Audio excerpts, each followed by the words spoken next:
Díomh Cordia and welcome back to Grasping Gaeilge. Today we're looking at an adjective talabhac, which is the possessive adjective. First video of the adjective talabhac, we are going to look at the set of rules if the noun begins with a consonant, which is any other letter except the vowel.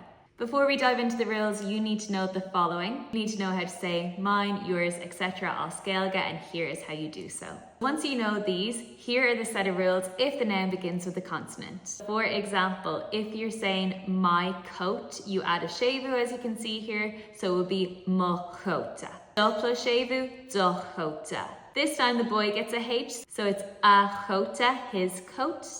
The girl gets nothing, so you just leave it the same, a chota, her coat.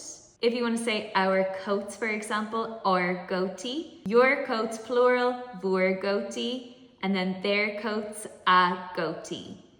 If you're wondering how we got the G before C, here's a little reminder of your urus. Once you know this, you'll be all good. This sounds so silly, but with my classes, this is how I get them to learn the rules. We make it into a little chant like this. Mo plus shevu, do plus shevu, a plus shevu, a, or plus uru, vur plus uru, a plus uru. And it really gets it into your head and then you never forget it. Just a quick recap. If we wanted to use the word friend, mo chara, my friend, do chara, your friend, his friend, a chara, her friend, a chara, our friend, our gara, your plural friend, vur gara, their friend, a gara. We have the rules, we apply them, and then we have our example. Hope this makes it a little bit easier for you. Slán.